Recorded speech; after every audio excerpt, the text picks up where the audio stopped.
Good afternoon. I'm Brett. It's a lovely day here in East Texas. Tomorrow is the first day of spring. Woohoo! I'm ready for that. It's a good time to be planting.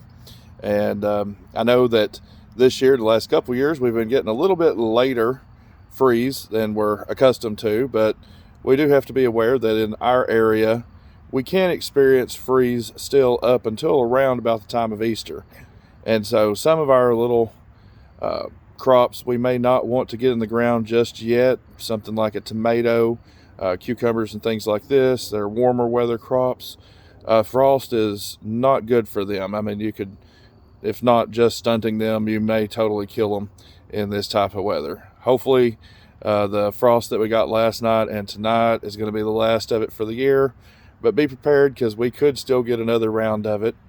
But some of our crops that usually are a cooler weather crop could still experience some damage when you get temperatures like we did dipping down below freezing last night. And one of them that I've been highlighting this year is our potatoes. And although they will be fine, some people may have woke up this morning, had their leaves, you may have seen some little brown around the edges of them.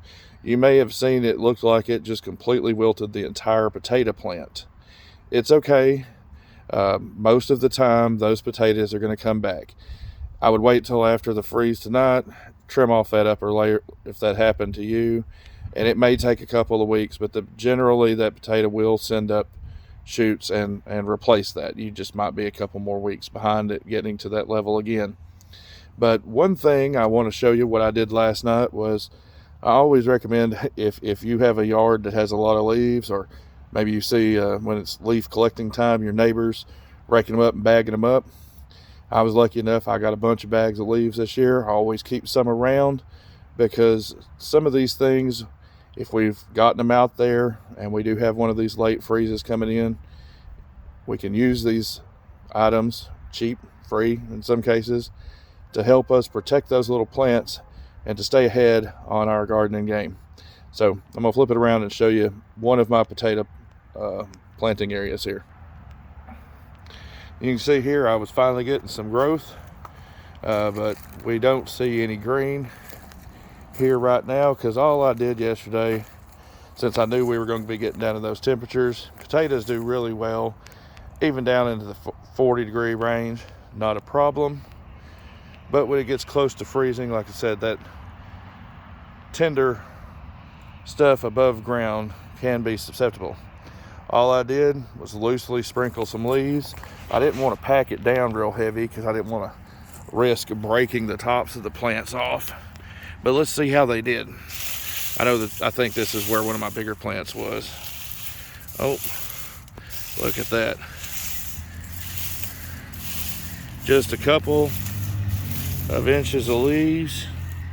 The stuff's still bright green. The leaves are still stiff. We didn't get the wilting. We didn't get the dieback. These are going to be just fine.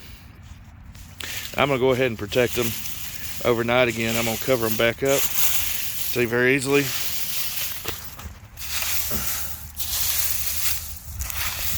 That's all it is to it. And those should be protected again tonight from those cold temperatures. It doesn't take much to keep the little greenery protected at night. We've just got to keep them from freezing. That's all we've got to do. And with our potatoes, this is going to be good. I may come back and rake a little bit of this off to the side. You can see my in between. I don't know how well you can see that, but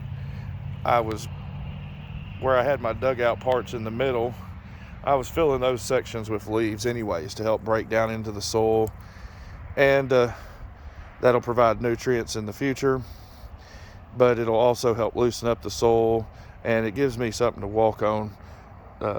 Like lately we've been getting a lot of rain, helps keep it from being as boggy in the middle there as well.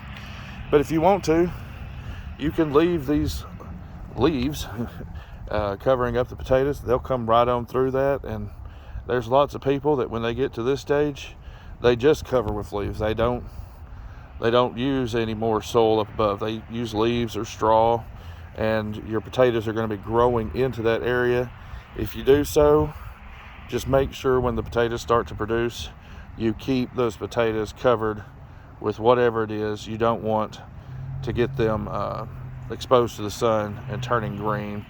It'll be not good for your potato harvest later on. So I hope that little video helped y'all out a little bit today.